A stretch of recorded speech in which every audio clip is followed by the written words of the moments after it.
there's so much design around people and there's so much art, and it gets kind of overlapped sometimes with like, math and engineering and all these different things too. But it's like, bro, there is so much creativity that exists around people on a daily basis. Like everything that you interact with, deal with, touch, uh, leverage, use on a daily basis was designed by somebody. It was Yep. an idea, and people will like kind of like people tend to forget that. Yeah.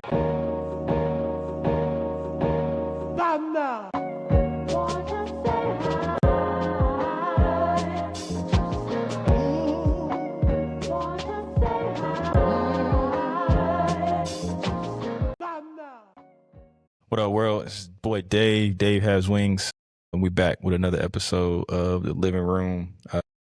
I'm Hugh House's partner, focused on strategy and operations, and I'm gonna kick it to my co-host Elliott McKnight. What's going on, y'all? Elliott McKnight here, partner, creative technologist, and creative operations. Let's do it. See, it's the struggle season. You know what I mean? Hear it in your voice a little bit, man. Hope you recovering well over there, bro. I know it's a tough ride when you a little under the weather, but appreciate you sticking it out and hitting record today, man. Sometimes pressing record is the win. So we getting the small wins today. Moral victory. Just press record. Get it Yeah, done. man. Yeah, man. That's all we can do today, bro. Came down with a little something. It started over the weekend. Really hit the peak last night, but we here, bro. We gonna make it happen. Ain't not gonna keep me down too long. You already blessed me with a couple of the remedies. You know what I'm saying? So I want to make sure I'm gonna get right. Ah, man, absolutely, absolutely. That make me think in terms of like, I know we normally lead off with what we seeing and whatnot, but that makes me think about feel good inspiration, like almost how like you think about comfort food when you're a little under the weather. Like what's that feel good inspo, or what's that feel good song that you can always go back to and feel warm and fuzzy when you listen to it, or when you watch it, or when you engage with it, or when you redraw it, or when you write about it, or whatever it is. You know what I'm saying?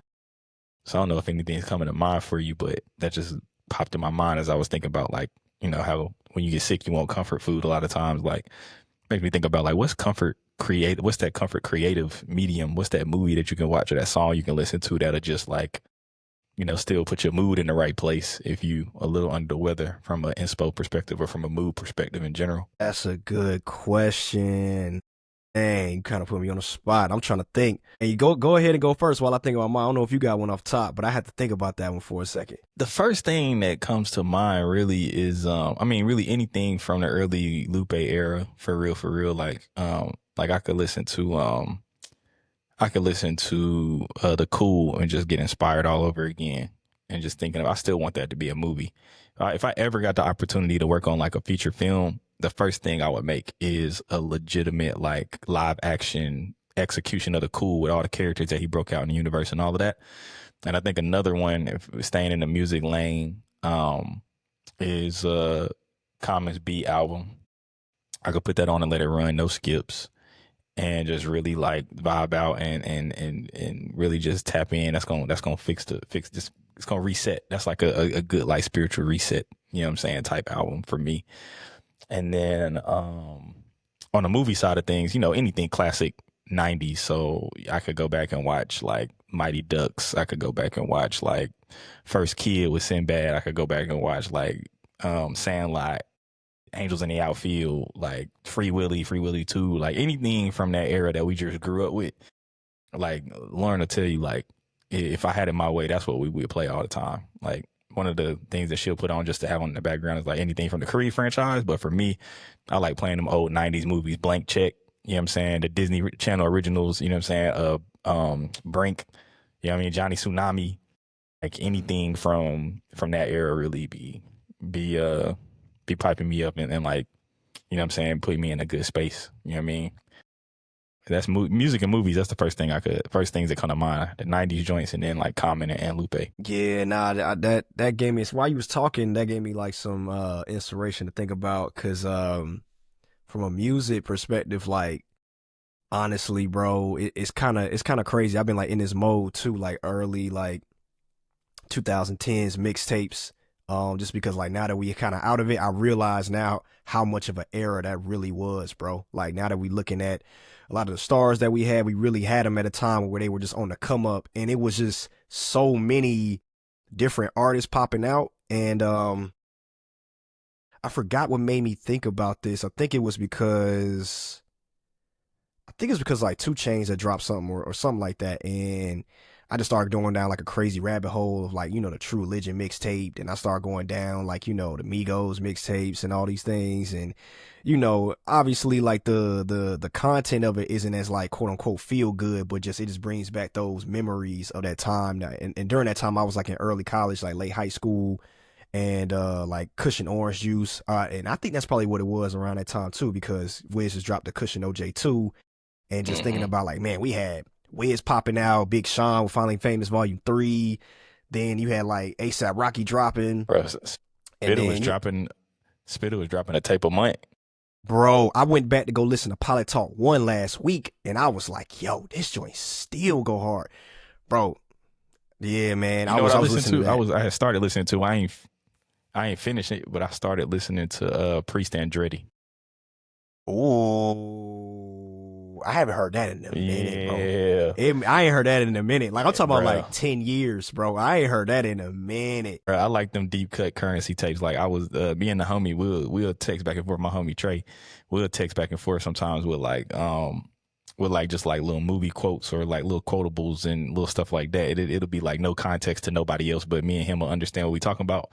Yeah. And I hit him with one of the quotables from that joint. He knew exactly what I was on, and he was like, he started cracking up laughing, bro. And it made me go back and listen to the tape because I hadn't listened to it in a minute neither. And I listened to the first couple tracks. I didn't finish it or nothing, but it was just to your point, like tapping in on that era. Like, yeah, bro, Priest Andretti, Covert Cool, um, spit his whole run there. Smokey Robinson, like, Yeah. bruh, I'm trying to think of what else he had. Um, What's the the joint? Jet Files. Fear and Loathing in New Orleans. Yes, bro. Yes. What's the other? New Jet City. Like that New spitter run was bro. crazy, bro. Yeah, he had a stupid between like 08, 09 and like 20. I don't even know, like 14, 15, maybe somewhere around there. It was like back to back to back, like no misses, no Bro, skips, no nothing, weekend bro. at Bernie's. Like Yeah, it was yeah, crazy. bro. He was It going was crazy, crazy. bro. Then he had the He was jet. dropping all the mixtapes, and then Wiz was dropping mixtapes.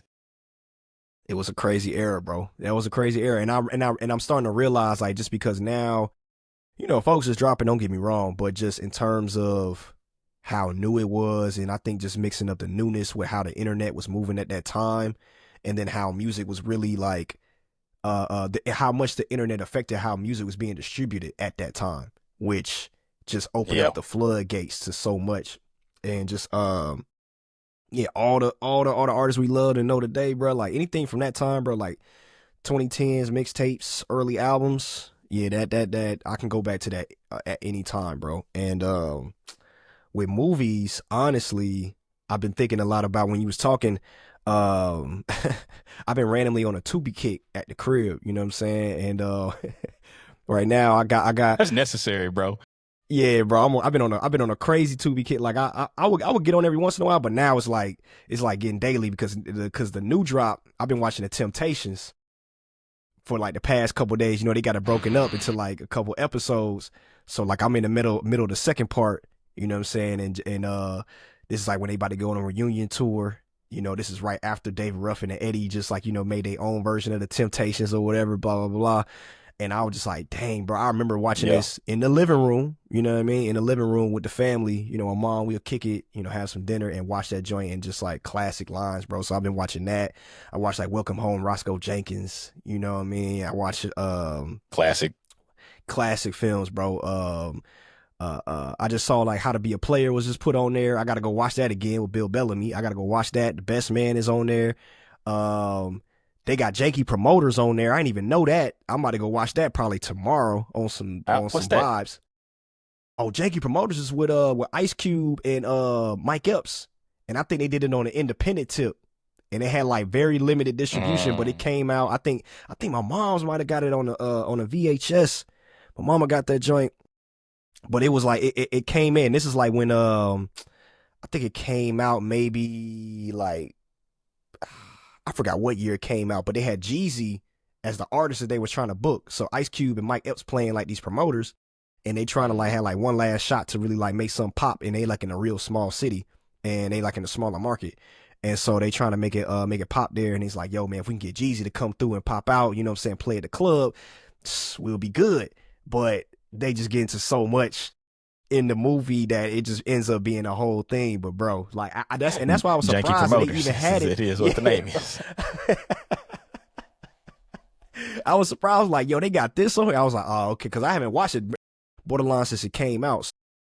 All of like the good black, like, films that's just like, produced, did, what I'm saying, by black artists, like that's always like a good feel good, what I'm saying, where I feel warm and like safe. Yeah, nah, that's what's up, man. I get it.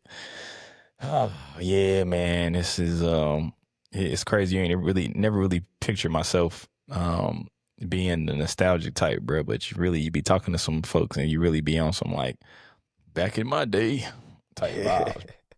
When they come to realization every so often, it's like, yeah, bro, we godparents, we uncles. It's legit a thing. Yeah. It's legit a thing. These mid-30s be coming at you crazy for sure. Bruh, it happened to the best of us, man. It's kind of wild, like it just creep up on you out of nowhere, but it's a beautiful thing, bro. Like the whole point of all of this is to grow old anyway, man. Like we trying to get as many days as we can, so slit. That's facts. That's facts. All right. Today's combo really just talking about really the connection or the tension between art and creativity, if you will, and it being tied to labor. You know what I'm saying, and it being a legitimate like labor practice, if you will, um, and how it doesn't necessarily always come across to that or always have that reputation of being like work. You know what I'm saying? Like, I know it kind of reminds me when we were kind of thinking about what we were going to talk about. And it kind of reminds me of this. It's like it's a meme that floats around. Somebody will put it in a like Instagram carousel randomly every once in a while. When they do their, everybody do the end of month dumps now, and it'll be like, creative people need time to sit around and do nothing. It reminds me of that because I feel like people think that people would see that and really assume that there's nothing really tied to that instead of understanding like the psychology behind that and um understand that for real. And it's funny because if you watch episode 3, uh Jeff Lockhart talks about that a little bit when he talked about working at Diamond Supply. And he was talking about like, yo, like I used to see cats go out and skate the ramp for 30 minutes, 40 minutes, and it unlocks something that allows for them to finish up, the design they was working on to get them a new idea or something like that. And it is truly being a creative person. Your labor is in being creativity. That creative labor is really tied to inspiration and some level of freedom in a lot of ways too. And people kind of take the extreme of that to mean that like artists and creative people are lazy or don't do anything, or you can be successful at art or creativity or in creative industry with being super. You know what I mean? The cliche definition of an artist that's worried about the sun, moon, and the stars, and not necessarily taking care of business. I know you're real passionate about this joint, so I don't want to hog the ball too much, man. I want to definitely leave some space for you to kind of frame this up from your perspective. Nah, man. I mean, you kind of hit a lot of the major points, and I think that there is some kind of disconnect with how much labor and intensity goes into having an art practice. And I think that there is this notion that, okay, if you're an artist, and like you said, oh, I'm going to be sitting around hanging out all day, or I might do one piece every once in a while. And I think that people kind of get it confused when you may see the output. You may go to an exhibition from an artist that may have 10 to 15 works, or you may see an album from an artist that may have 10 to 15 songs. But with that being said, that doesn't mean that artist only made those 15 songs and that's what made it to the album and that's how it came out. 9 times out of 10, they made hundreds, if not thousands of pieces that they filtered down to the select, 10 or 15. And I think that's kind of lost on people in the process of how that works. And there's an emotional labor to that. There's a certain level of intensity to that. And most of the artists that I know that have a thriving or successful art practice, they go through that process, and it is a lot of work, and that's why you see those memes, to your point about people saying like, yo, sometimes I need space to think about nothing or be able to do nothing, because it's just a lot of work and it's a lot of emotional labor, because the source of a lot of the work that may be produced is coming from a real place, whether that be actual memory that they may have had, or it's being pulled from, they're trying to heal some trauma or something of that nature. And that takes a lot of work to kind of use this form of alchemy in order to take it from something that may have been something negative in their life and then bring it into a positive space and then make it into a physical work. And even beyond that, there's a discussion of, depending on what type of art that you're doing, there's an intensity with that as well too. Like I have a couple friends that are into making, like, installation pieces or furniture pieces. And I was speaking with a friend before, and just like his process of, one, just getting the materials and getting that created, and then when you want to get that to a space, like how much energy it takes to pack it up and move it and get it packaged in the right way, it becomes a lot. And so even when having those discussions, not only with him but with other people, I believe that there is a lot of similarities between creativity and sports, to be honest with you. I think that Mm. um and when I say that, I mean that, there is definitely understanding, or is a lot more common to see a sports athlete to have like a very strict schedule, or, they have uh, a space where they work for a couple hours, they practice, they come home, they eat a certain way, they sleep a certain way, they nap, they're very focused. And that's how they get to where they have to go. But it's also the same thing for a lot of artists, and I think that the reason why there is a little bit of disconnect there is because a lot of those structural or those infrastructural pieces are not as formal in the art space as they are in the sports space. So it's normal to have, say, a coach. It's normal to have a trainer. It's normal to have, your teammates and all these different components in order to make you as the athlete go to where you need to go and excel at a high level. And not saying that the artists don't have that. Is, again, it's just a little bit in a more informal process. So you may not have a coach per se, but you may have a mentor that's a little bit further along in their practice than you are, that you check in with to kind of help you out. You may have other peers and within your space that you can speak to. A lot of people do go get their training. They may just hire a trainer at a gym or something of that nature to make sure they're in tip top shape to be able to create at this level. And so I think that all those pieces are there. It's just, again, is not as talked about or discussed.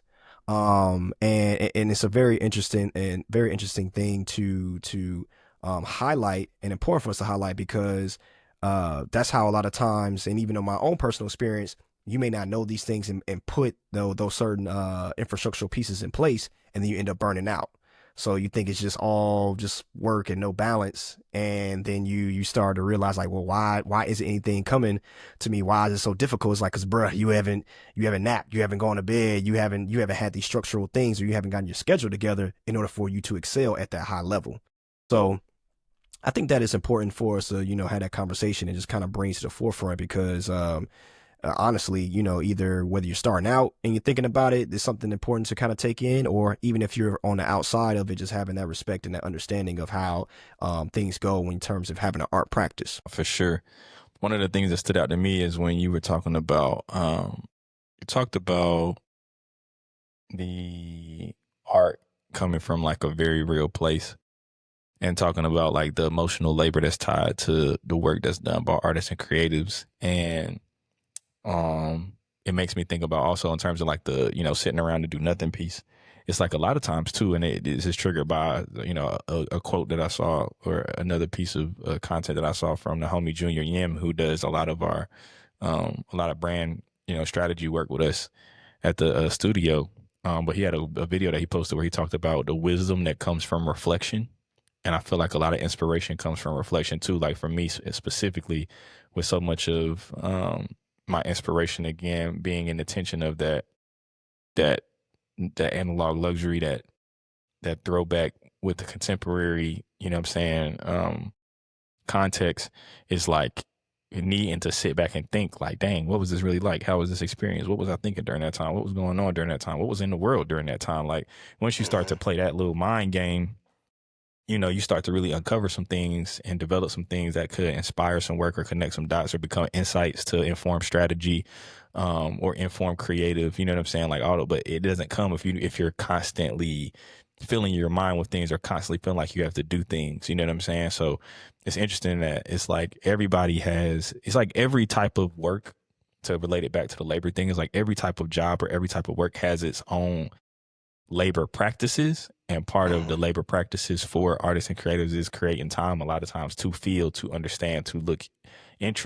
internally and figure out what's happening, because specifically from a fine art lens and a visual art lens, a lot of times at work, what separates a crafts person from an actual fine artist is the ability for the art to say something about the creator and its experience, you know what I'm saying? So um, yeah, that time to do nothing is a lot deeper and a lot more than it really seems like, or can seem from the outside looking in. But I mean, it's like the same thing. Like people, and I mean, there are some pieces of works that, from my opinion, do kind of garner skepticism. But at a lot of times, people, they look at different things and they be like, "Well, I could have done that." It's like, well, yeah, nigga, you didn't, because you didn't sit back and do you know what I'm saying? The introspective and emotional work that it would take to uncover something, as simple as it may, or as simplistic as it may seem. You didn't sit back and do that work. So you didn't acquire the skill of whatever medium that this artist worked into. So, I mean, I think that all of that gets into the things around like why creativity can be strange from a compensation for people sometimes. And people have challenges charging with their worth in business when it relates to creative skills, um, because it is so much tied to that emotional labor, or tied to their identity in terms of what they produce.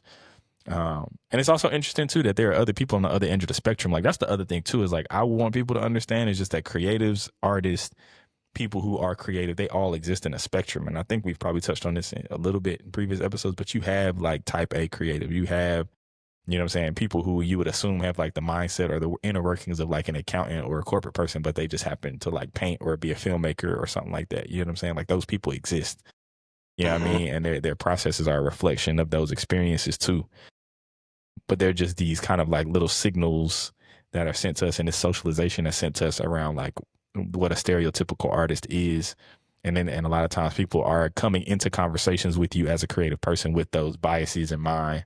So you have to do some course correction for them to understand like what it is, that's really happening. You know what I mean? From a work perspective as well. So um, yeah, man, that's just it's super interesting to see it. And it's the funny part is, bro, and the thing that trips me out the most is that like people be tripping like creativity and art and all that doesn't underpin all of this.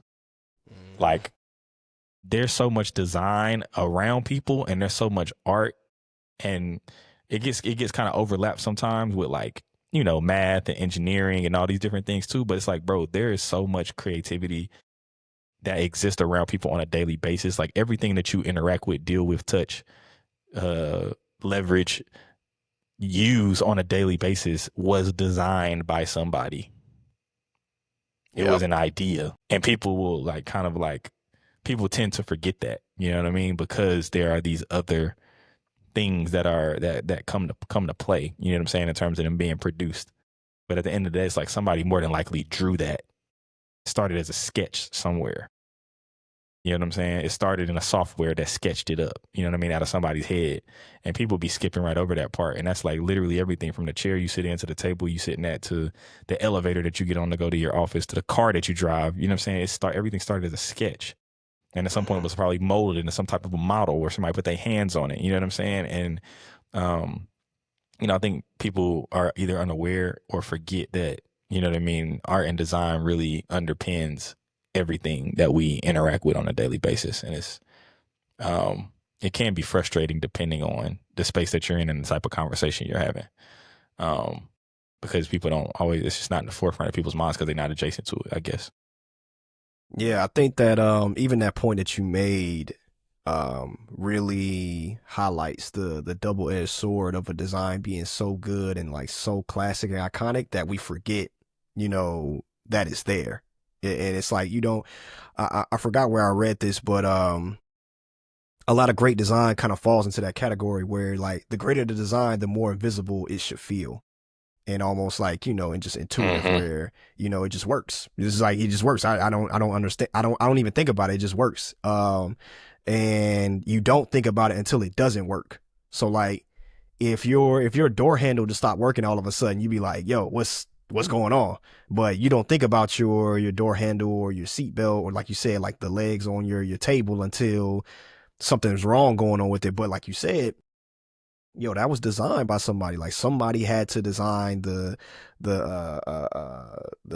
car door. Somebody had to design like the visor. Somebody's designing like the mics. Somebody's designing like all these different things. And yeah, it's kind of like the double-edged sword again that it's so good and it's so great that we forget that it even exists. And I think that I don't know if there is a remedy for that or anything, but I think it's just like coming back to bringing the wonder back to ourselves in order to notice things again. Because like you said, I mean, I could look around right now and I could tell you 50 different things that have been designed or have been created to make our lives like a lot easier. So I think that's a very like a great point that you just made about that, and I think that we got to continue to uh highlight that and continue to like bring focus towards it because like you said based on that as well too it ties into the labor portion as well too because at that point you start to wonder or start to get into a space of well dang I made all of this and I'm doing all this work and it's not being appreciated at the level that I think it should be appreciated at, and I think that's a very isolating place to be in as well too, and just going back into like the emotional labor of being an artist or being a creative or a designer in the space and just everything that comes along with that.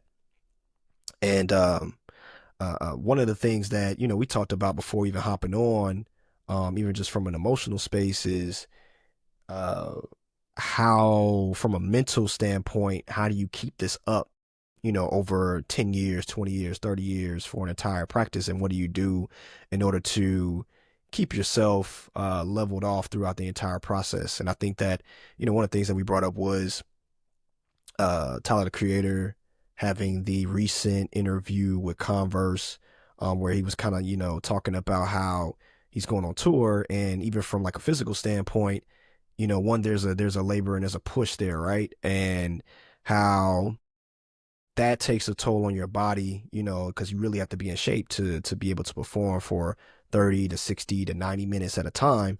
But also the emotional piece or the mental piece as well, where you start to discuss or start to think about, um, all right, well, the mental aspect of, man, I'm going from city to city every day. I'm seeing new areas. I'm feeling off. Like the food isn't the same. I done kind of got into a routine. I'm off my routine. I'm going from this climate to that climate, not recognizing like my room, just something as simple as like knowing where things are, just having like, the bed that I sleep in on a regular basis. Because these things sound cool, like, oh man, I get to go on tour and just have a whole bunch of fun and do what I want to do. But after a while, it's like, bruh, you start to crave the very opposite of what you started off with. It's like, man, I think I want to have like a wild life and do X, Y, and Z and travel the world and be on the road and take a flight every day until you really have to do that. And then you see like the little nuances and the little pieces that you have to deal with and encumber while you're doing that. And like you start to realize like, dang, bro, I actually really love stability. I really love this. So going back to even a conversation that you brought up about artists and designers existing on the spectrum, it's like, yeah, I thought that's what I wanted. I thought that's what, would fulfill me. But you might be this type of person over here, or you might be a little bit more structured, might be a little bit more type A versus somebody that might be over here. But even just from that mental aspect and that mental, like, gymnastics that you have to do over a long period of time, that's a lot. That's a lot to take in on a regular basis. Um, and again, having the different infrastructural pieces in place in order to level out these different spikes that you may incur during your career. So yeah, man, I think a lot of that is just like a very important to really run through. But it's interesting, man, how how we'll see that kind of progress. Yeah, and I feel like a lot of it too is like seasons, like to the point where, like, even to the point of what you talked about with Tyler, it's like he referenced that, like, yeah, it's because I'm 30 something now. Like when I was 20, this was lit. And I thought, you know what I'm saying, this is what I wanted. I thought I could do this forever. You know what I mean? I guess it's kind of what he was getting at was kind of the sentiment, but it's like now it's like it takes a like we talked about, it takes a toll on the body. And I think I've seen a number of friends and homies and friends of friends who have, have seasons of being like nomadic, you know what I'm saying, where they don't really have a crib, they don't have a home, they don't have these different things tying them down. So they travel, they work, they take all these different kind of approaches and how to change their practice, or they build businesses around it. But then they also get to a point too where, life changes, or, you know what I'm saying, maybe something may happen with a family member or something, or that their practice changes, or they may feel called to go back to their hometown, and that then forces them to start to reacclimate or to acclimate differently and start to want to set down roots after having been on the road for so long. You know what I'm saying? So it's also a game of runs of like understanding what space you're actually in and being able to listen to yourself to say like, my practice is calling me to be in these different places and different spaces. But then at a certain point too, it's like life will call you to do different things as well. And being able to, be open to that, and seeing how that informs your work and how that changes your work. You know what I'm saying? Thought process on running a business, my thought process on being an artist, my thought process on documenting life, you know what I mean, has changed a lot since becoming a father. You know what I'm saying? Like that's changed a lot. And a lot of it has to do with the rhythms and the systems changing.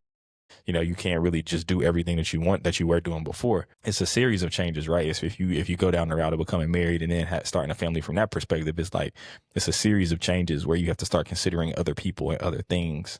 And that in turn affects your practice. You know what I'm saying? That in turn affects your work.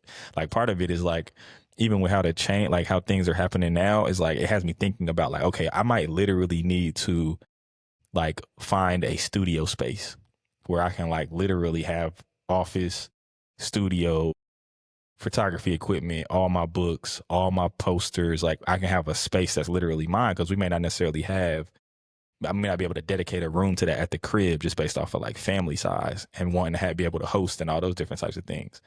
So it's like I'm considering like, okay, I might need to like find a studio spot. I might need to find a spot that I can literally like go there and detach, you know what I'm saying, to be able to lean into all of the things that are needed to create effectively.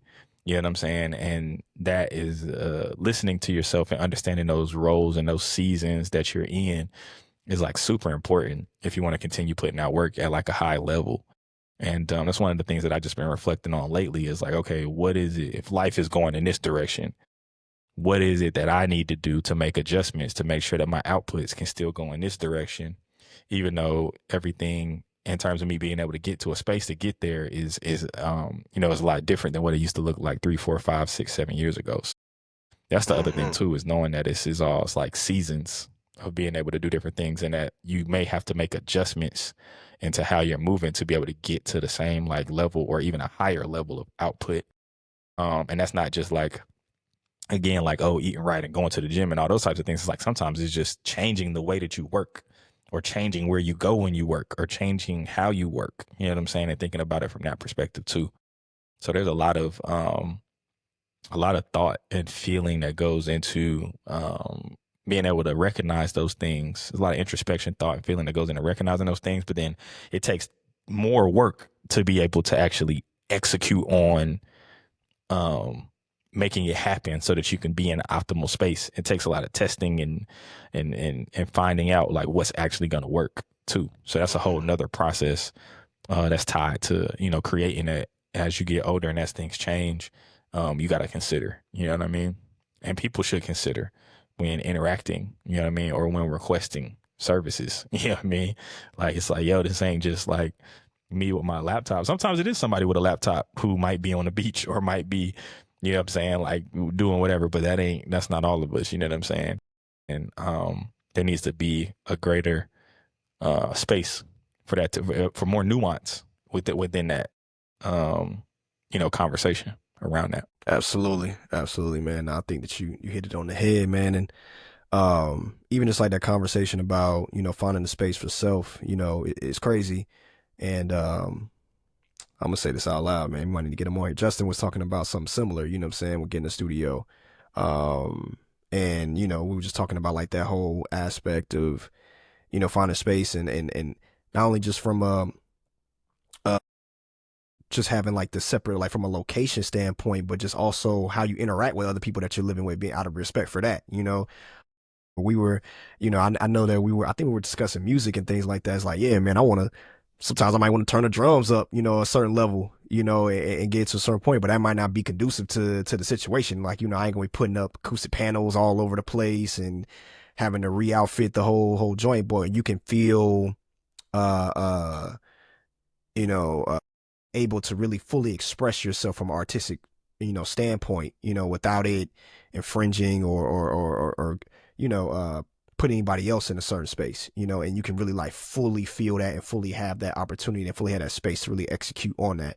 So I think that's a great take on that, man, and just like other options with it. And then also realizing that, it may not be as I remember when we was first talking about it, I thought that the pricing on that was gonna be way more than what it was, just one of those like blockers that I just put, what I'm saying, on myself where I thought that, oh man, it's probably gonna cost thousands of dollars per month when it's really like, oh man, it might be just a few hundred, you can put to the side, and that's something that you can really, cushion in if you're doing, extra work, you can kind of place that inside, say, or kind of budget for that in order to keep that going and keep that rolling. So yeah, man, I believe that having that space and having like that silo, your own dojo to be able to create and to be able to craft is very important. So you can really be able to express and really be able to explore and dive deep into your practice at a level that you probably wouldn't be able to if you were just kind of doing it on the side or just kind of doing like trying to force it or squeeze it into a space when life is going in a different way or life is changing in certain ways that you have to adjust for. So yeah, man. Yeah, bro. I mean, to your point, there's a whole bunch of just network of just different types of co-working spaces, creative spaces. I mean, I'm sitting in one right now in Charlotte at Do Greater, recording the pod, and it's the same thing. Like there are a number of different like studio spaces you can rent. You got more options than ever to be able to um create space for you to be able to be at your optimum and peak performance from a creative perspective. And if you do a little bit of research, you know what I'm saying, there's something like that in every city. And if not, you got the opportunity to potentially build it. You know what I mean? Because obviously you might not be the only one. You may not, it doesn't exist in your city, or you feel like it doesn't exist in your city. You know what I'm saying? You might supposed to be the person to create it because there's probably other people like you and there's a market that you can serve.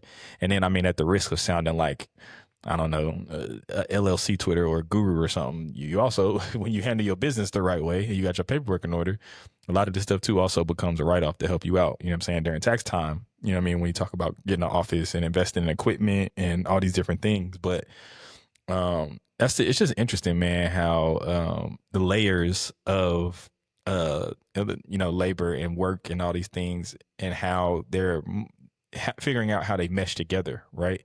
Like one of the things I used to think about when I was younger, when I was like mainly freelancing photography, was like, bro, how am I ever supposed to upgrade my equipment? Like every camera body that comes out is like $1,500, $1,000, $2,500 or more. Every lens is like $500, $800.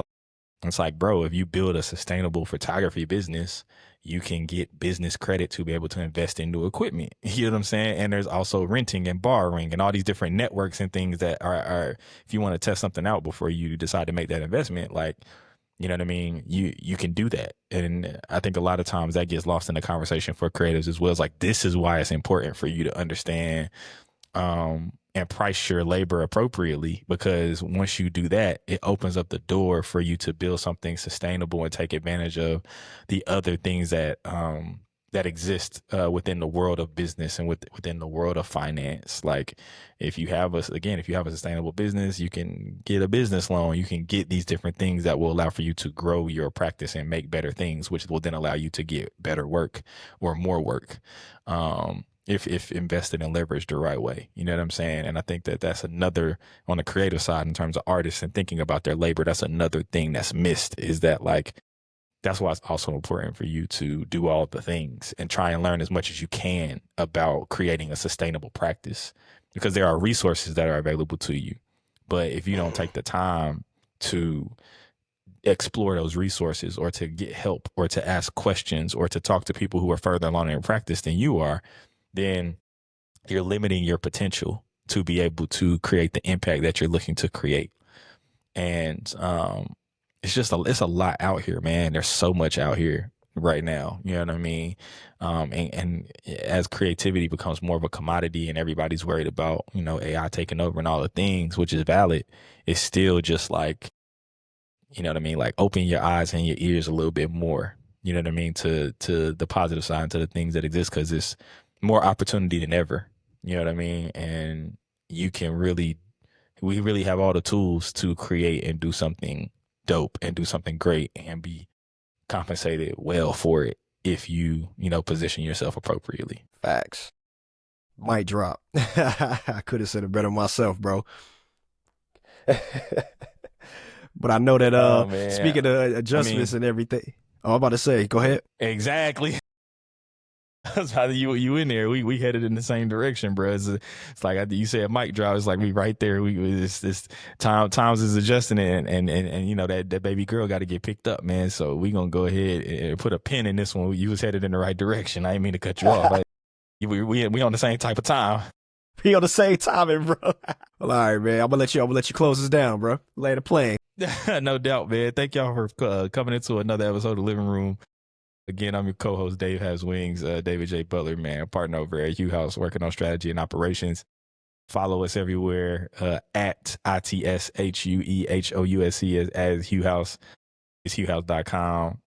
Make sure you join our mailing list. We drop living room episodes every Friday at 11 a.m. So make sure you tap in, hit that subscribe button on YouTube. Eventually, we will get us up on audio and distributing platforms. But for right now, focused on just getting things on YouTube, getting y'all these clips on social media, and inviting y'all into this conversation with us, man. So thank y'all for tapping into the living room. We out, and we'll see y'all on the next episode, man. Y'all be good. Peace. Peace.